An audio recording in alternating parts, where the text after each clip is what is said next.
నమస్కారం. కార్తీక పురాణం 18వ రోజు పారాయణలోకి వచ్చాం. ఈరోజు సంకటహర చతుర్థి ఉందండి. ఎవరైనా సంకటహర చతుర్థి చేసుకునే అలవాటు ఉన్నవాళ్ళు పగలు ఉపవాసం చేసుకుని సాయంకాలం గణపతి ఆరాధన ముగించుకుని చుక్కలను చూశాక, చూడకపోయిందనండి చీకటి పడ్డాక భోజనం చేసే విధానం నడుస్తుంది. ఎవరైనా చేయదలుచుకున్న వాళ్ళు చేసుకోవచ్చు. అయితే ముందు రోజు మనం సోమవారం ఉపవాసం ఉన్నాం. ఈరోజు కూడా ఉపవాసం ఉండగలరో లేదో మీ మీ ఏర్పాట్లు చూసుకోండి. అయితే ఇది ఎక్కడ దాకా వచ్చాం మనం? నారద మహర్షి పృథు చక్రవర్తి మాట్లాడుకుంటున్న దాని గురించి చెప్తున్నాం అనమాట. నారదుడు చెప్పిందంతా విన్న పృథు చక్రవర్తి, ఓ దేవర్షి, కార్తీక మాసపు గొప్పతనాన్ని వివరించి నన్ను ధన్యుణ్ణి చేసావు. అదేవిధంగా స్నానాది విధులని, ఉద్యాపన విధిని కూడా యథావిధిగా తెలియజేయవలసిందే అని కోరగా నారద మహాముని ఇలా చెప్పటం మొదలుపెట్టాడు. మహారాజా, ఈ కార్తీక వ్రతాన్ని ఆశ్వీజ శుద్ధ ఏకాదశి నాడే ప్రారంభించాలి. దీని లెక్క ఏంటంటేనండి, సూర్యుడు తులారాశిలో ప్రవేశించటం అనే లెక్కలోనే ఇది చెప్పబడుతోంది. ఇప్పుడు ఆ కార్తీక శుద్ధ ఏకాదశి నాడు అంటే ఇప్పుడు ఈ లెక్క మనం ఇప్పుడు రోజువారీ వాడుతున్నటువంటి లెక్కలో లాగా ఉండదు. ఇది కొంచెం తేడాగా ఉంటుంది. మనకి కార్తీక మాసం ప్రారంభంతో మనం వ్రతం మొదలు పెట్టుకుంటాం కదా, వీళ్ళు ఆశ్వీజ మాసంలోనే చెప్తున్నారనమాట. విధానం మనం ఇది పాటించినా పాటించకపోయినా పురాణంలో ఉన్నది మాత్రమే చెప్తాం. ఎందుకంటే సూర్యుడు తులారాశిలో ఎప్పుడు ప్రవేశిస్తాడు? ఇంచుమించుగా ఆశ్వీజం సగపడి అయిపోయిన తర్వాత ప్రవేశిస్తాడు. ఆ సూర్య ప్రవేశానికి ముందు నుంచే ఇది చేయబడుతోందన్నమాట. ముఖమార్జనం చేయని వారికి మంత్రాలు పట్టివ్వవు కాబట్టి ముఖమును జిహ్వను శుభ్రంగా ఉంచుకోవాలి. ఆయుర్బలం యశోవచ్చ ప్రజా వసూనిచ బ్రహ్మప్రజ్ఞాంచ మేధాంచ త్వన్నోదేహి వనస్పతే అని మంత్రం పఠిస్తూ ఏదైనా వనస్పతితోటి పళ్ళు తోముకోవాలటండి. అంటే కార్తీక వ్రతాచరణ అనేది విశేషంగా పూర్వకాలంలో ఆచరించేవాళ్ళు. వీళ్ళు ఏ ఏ వస్తువులు వాడాలి, ఏమి తినాలి, ఏమి తినకూడదు అనేది ఒక ప్రత్యేకమైన నియమాలు ఉన్నాయండి. పురాణం ప్రకారం తెలుసుకోబోతున్నాం. మన వైపు అంతా కూడా దొరుకుతుంది. దాని పేరు ఏమిటో జ్ఞాపకం రావట్లేదు నాకు. ఎవరికైనా గుర్తొస్తే మెసేజ్లు పెట్టండి. మీరు పళ్ళు తోముకోవడానికి వాడుకుంటాం. ఈ పళ్ళు తోమ ఎందుకు? అలా వనస్పతితో వేపతో అయినా పళ్ళు తోముకోవచ్చు, వేపలతోటైనా, లేదా ఏదైనా వనస్పతితోటి మూలికలతోటి దంతమార్జనం చేసుకోవాలట. దంతధావనం చేయాలి. క్షయతిథుల్లోనూ ఉపవాస దినాల్లోనూ పాడ్యమి, అమావాస్య, నవమి, సప్తమి, కృష్ణపక్ష సప్తమి, సూర్యచంద్ర గ్రహణాలు ఈ వేళల్లో దంతధావనం చేయకూడదు. దంతధావనం చేయకూడని తిథులు కూడా కొన్ని ఉన్నాయట.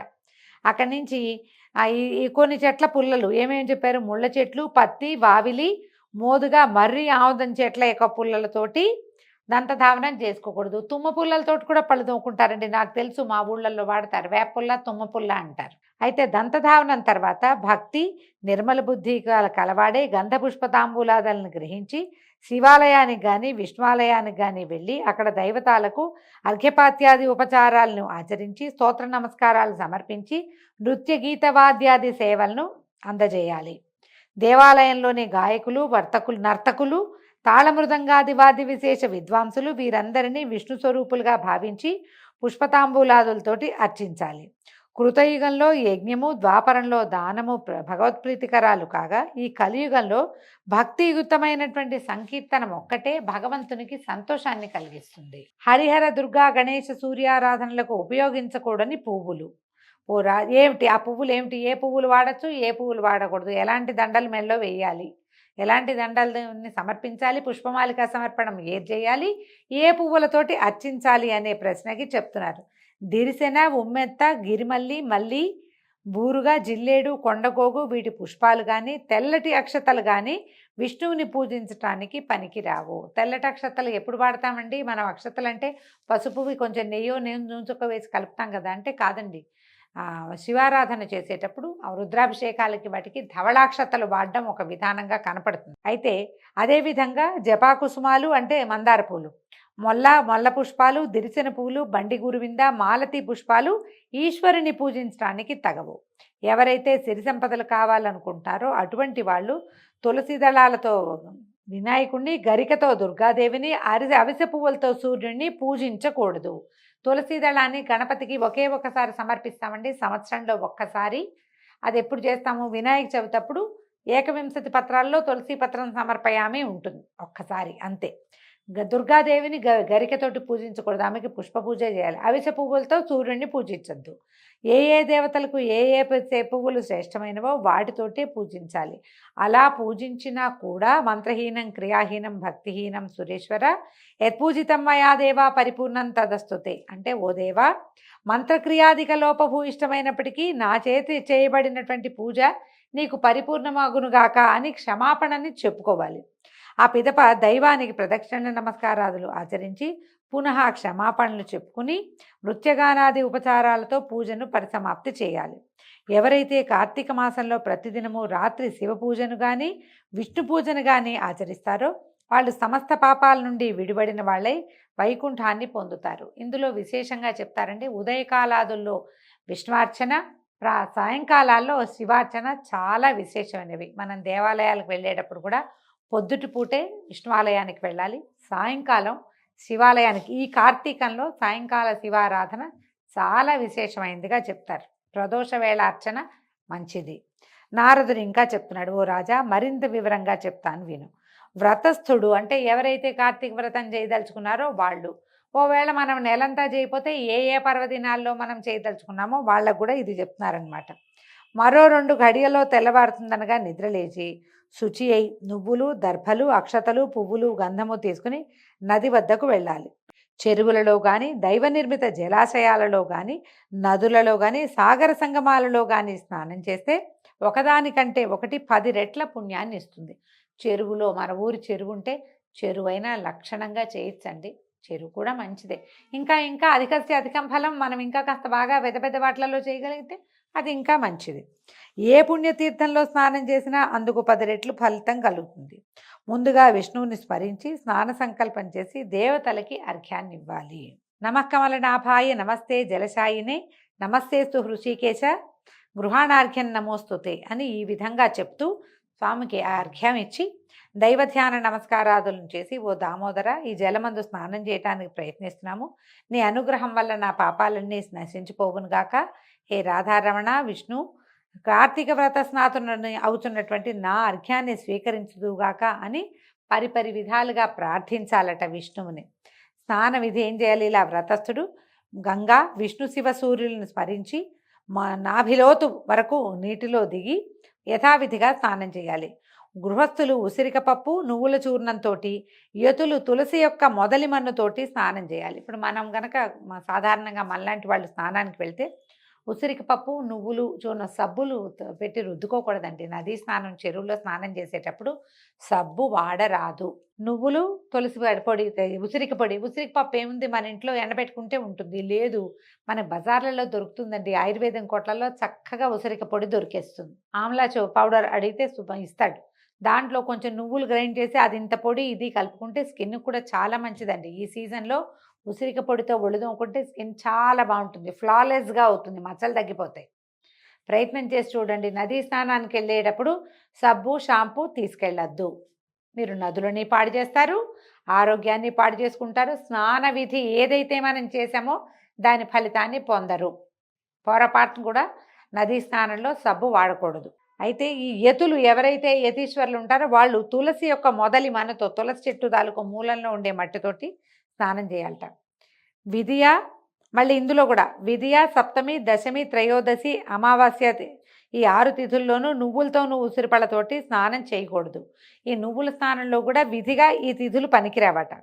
శరీర శుద్ధికి స్నానం చేసి ఆ తర్వాతనే మంత్ర స్నానం చేయాలి. ముందు మామూలుగా ఒడిదోకోవటం అలాంటివి చేసేసి ఆ తర్వాత మంత్రస్నానం తర్వాత చేయాలట. స్త్రీలు తదితరులు బ్రాహ్మణేతరులు పురాణోక్త మంత్రాలతోటే స్నానం చేయాలి. స్త్రీలకి తప్పకుండా స్నానానికి ఎవరైనా మంత్రం చెప్పుకునే వాళ్ళు దొరకాలండి. మంత్రం చెప్పుకుని స్నానం చేయటం పురాతనమైన తెలుగు నావలలో పుస్తకాల్లో శ్రీపాద సుబ్రహ్మణ్య శాస్త్రి గారి కథల్లో కూడా మంత్రం చెప్పించుకుని స్నానం చేయటం అనేది కనపడుతుందండి. పురుషులకు అక్కర్లేదు, స్త్రీలకి మంత్రవిధి స్నానం అవసరమట. భక్తిగమ్యుడై ఎవరు దేవకార్యార్థం త్రిమూర్త్యాత్మకుడయ్యాడో సర్వపాపహరుడైనటువంటి ఆ విష్ణువు నన్ని స్నానం చే పవిత్రుని చేయుగాక. విష్ణువాజ్ఞాపరులైన ఇంద్రాది సమస్త దేవతలు నన్ను పవిత్రుని చేయుదురుగాక. రహోయజ్ఞ మంత్రబీజ సంయుతాలైన వేదాలు వశిష్ఠ కశ్యపాది మునివరిష్ఠులు నన్ను పవిత్రుని చేయుదురుగాక. గంగాది సర్వనదులు, తీర్థాలు, జలధారలు, నదీ నదాలు, సప్తసాగరాలు, హ్రదాలు అంటే చెరువులు నన్ను పవిత్రుని చేయుగాక. ముల్లోకాల్లోనూ గల అరుంధత్యాది పతివ్రతామ తల్లులు, యక్షసిద్ధ గరుడాదులు, ఓషధులు, పర్వతాలు నన్ను పవిత్రుని చేయుగాక. ఉపరిమంత్రయుక్తంగా స్నానం చేసి చేతియందు పవిత్రాన్ని ధరించి, పవిత్రం అంటే దర్భతోటి చేస్తారండి, దాన్ని పవిత్రం అంటారు. ఇది బ్రాహ్మణులకు ప్రత్యేకమైన విషయం, వాళ్ళ దగ్గర అవకాశం ఉంటుంది, వాళ్ళు చేస్తారు. అది దేవ ఋషి పితృతర్పణాలను విధిగా చేయాలి. మనం ఎవరితోటైనా బ్రాహ్మణేతరులు కూడా ఎవరితోటైనా మంత్రం చెప్పించుకుంటే వాళ్ళు పవిత్రం పెడతారు మన చేతికి. గమనించండి, ఇది మామూలుగా అన్ని చోట్ల కుదరదు, కానీ ఏదైనా నదాలు, గంగా నది, ఇలా మనం నదీ స్నానాలకు వెళ్ళినప్పుడు అక్కడ ఎవరైనా పురోహితుడు దొరికితే ఈ అవకాశం కుదురుతుంది. దేవ ఋషి పితృతర్పణాలని విధిగా చేయాలి. కార్తీక మాసంలో పితృతర్పణ పూర్వకంగా ఎన్ని నువ్వులైతే విడవబడతాయో అన్ని సంవత్సరాల పాటు అతని యొక్క పితృదేవతలు స్వర్గంలో నివసిస్తారట. ఈ తర్పణానంతరం నీటి నుంచి తీరానికి చేరి ప్రాతకాల అనుష్ఠానం, సంధ్యావందనాది విధులు ఏమైనా ఉంటే అవి నిర్వహించుకుని పిదప విష్ణు పూజను కానీ శివ పూజను కానీ చేసుకోవాలి. తర్వాత అర్ఘ్యమంత్రాలు అర్ఘ్యం సమర్పించి క్షేత్రతీర్థ దైవతాలని స్మరించి సమర్పించాలి. అనంతరం పారీణులైనటువంటి బ్రాహ్మణులకు భక్తిపూర్వకంగా గంధతాంబూలాదులనిచ్చి పూజించి నమస్కరించాలి. కుడిపాదమందు సర్వతీర్థములు, ముఖమందు చతుర్వేదములు, అవయవములందు సర్వదేవతలతోటి అలరారే బ్రాహ్మణ పూజ వలన పవిత్రుడనవుతున్నాను అని చెప్పుకోవాలి. అటు పిమ్మట కార్తీక వ్రతస్థుడు హరిప్రియమైనటువంటి తులసికి ప్రదక్షిణమాచరించి దేవతలచే నిర్మింపబడి మునులచే పూజింపబడిన విష్ణుప్రేయసి ఓ తులసి, నీకు చేస్తున్న ఈ నమస్కారము నా పాపములను నశింపచేయగాక అని నమస్కారం చేసుకోవాలి. తదుపరి అంటే తులసి పూజ చాలా విశేషంగా కార్తీకంలో కనపడుతుందండి. మన ఇంట్లో తులసి చెట్టు ఉంటే ఈ కుండీని తాకి, మూలను తాకి నమస్కారం చేసుకుంటే మంచిది. ఒకవేళ ప్రదక్షిణ చేసే అవకాశం బృందావనం మధ్యలో ఉంది, ప్రదక్షిణ మార్గం కుదురుతుందంటే ప్రదక్షిణ పురుషులు కూడా చేస్తే మంచిదండి. ఈ కాలంలో చాలా విశేషం అని చెప్తున్నారు. తదుపరి స్థిరబుద్ధి కలవాడై హరికథ పురాణ శ్రవణాదుల్లో పాల్గొనాలి. ఇప్పుడు నేను చెప్పినట్టుగా ఏ భక్తులైతే ఆచరిస్తారో వాళ్ళు తప్పనిసరిగా దైవ సాలోక్యాన్ని పొందుతారు.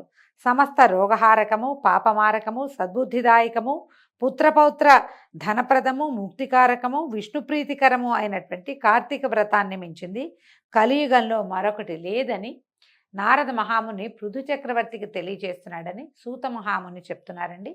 దీంతో 18వ రోజు పారాయణ పూర్తయింది. రేపు ఉదయం 19వ రోజు పారాయణలో కలుసుకుందాము. నమస్కారం.